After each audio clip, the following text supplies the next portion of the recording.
When I first saw the trailer for Mouse P.I. for Hire, I thought it looked like a nice little satire game that would be your typical indie boomer shooter experience. A game that could have much more style than it does substance. This can often be the case with indie studios where they can budget for a really cool art style but maybe not the content to back it up. But what we actually get from Mouse P.I. might be one of the most wonderfully handcrafted love letters to a bygone era of animation that not only serves as an homage to this long forgotten art style, but it elevates the inspirations to something that feels wholly new and unique.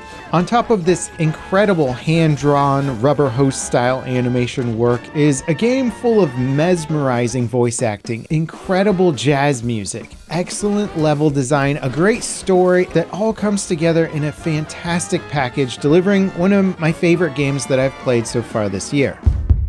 So the game's main pull is its incredible hand-drawn art style, which is backed up with some fun satire from 1930s style animation, all with characters that look about as close to Mickey Mouse as you can get, legally speaking. Troy Baker plays Jack Pepper, the main character of the game, and you'll know Troy from his work with The Last of Us, Indiana Jones, BioShock Infinite, and dozens of other incredible games. And it almost seems funny to think of him as a character in a black and white hand-drawn Mouse P.I. game, but somehow it all works incredibly well. Now, the visual style is so compelling that I actually left the game to read some interviews just on how they made everything, and sure enough, from the characters, items, weapons, heads-up display, interactive elements of the game, they're all hand-drawn, which is so cool. Now, they did hand-draw it on computers versus pen and paper, but still, it's an incredible achievement to deliver this type of art style. A single enemy could have like 9 different perspectives for every frame of animation or every attack and every slate. It's just a staggering amount of work, but I mean, it really shows for the end result. At times, the game stops looking like a game and it feels more like a scene from a lost ancient TV show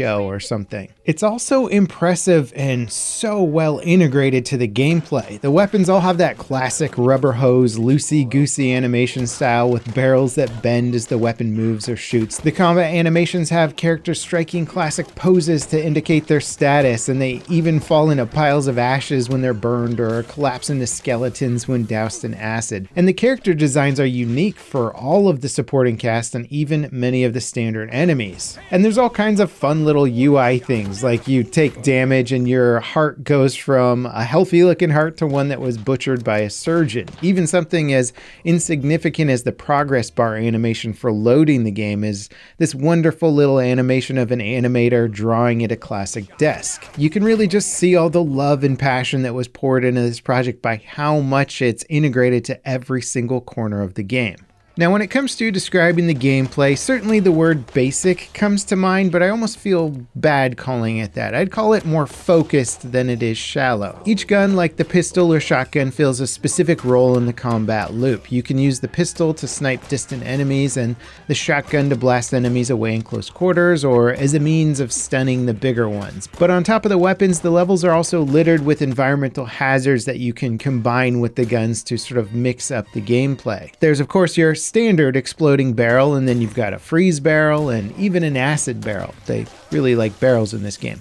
Frozen enemies can be busted up with a kick, and enemies soaked in acid eventually dissolve into a pile of bones with a gravity-defying animation that honestly never gets old. There's also some fun gameplay mechanics in here that feel a little bit more based on modern gameplay. You have a grappling hook that you can use on things like balloons to get around the levels, which reminds me a lot of the meat hook from Doom Eternal. Your health is replenished by both pickups, but you can also find blocks of cheese that you can store for later, so there is a little bit of an inventory system here where you're planning on future uses. And there's definitely a lot of Doom vibes, both with the gameplay and even little shoutouts like these funny little one-to-one parodies of the Doom Guy figure that you can find in Eternal. You unlock lots of weapon upgrades as you play, including alt-fire modes like a burst fire for your pistol, or a sticky ball of acid for the Devarnisher that does damage over time to enemies. The boss battles are also really fun. The Opera House level ends with with the fat lady singing who you have to beat to get out.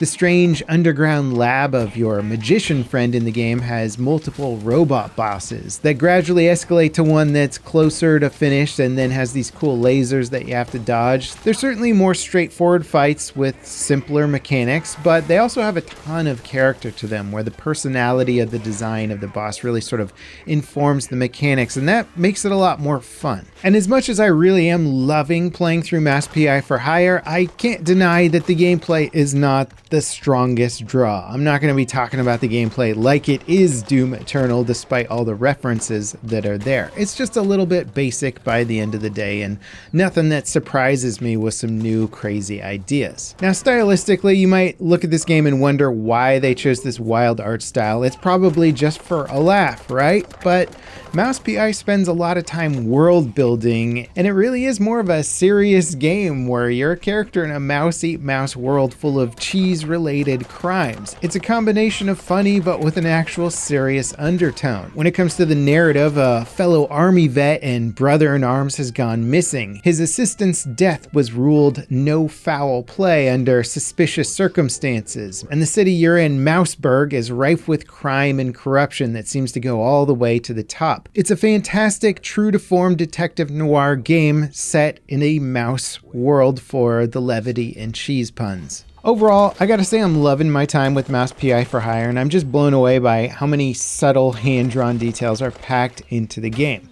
It's definitely a game that rides heavier on the visual side, but it does such a good job of the visuals and world crafting and characters and voice acting that I'm not even annoyed by the fact that the game plays a little bit more on the basic side. Even the game's basic overworld map has a sense of life to it with clouds drifting by and animated buildings. It's just fun to interact with the game. It's funny that from a mechanics level, sure, it's kind of basic, but from a visual interactivity level, it is just fun every step of the way. Also, the jazz soundtrack is just phenomenal, and there's some great tracks that feel steeped in the classic 30s and 40s noir film, while others are definitely homages to like the Cowboy Bebop themes. It's an incredibly fun blending of old meets new. There's themes and tropes and conventions of the past that are employed to create a really fun parody. It feels sort of like a museum tour of the 1930s rubber hose animation style, and I think it's awesome that games seem to be where this animation is coming back and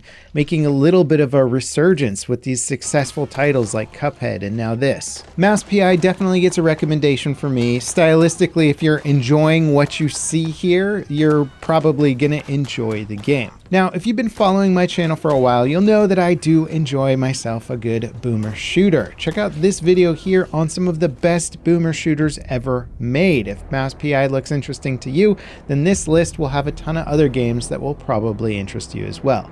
As always, thanks for watching, and I'll see you next time. This is Level Cap, signing off.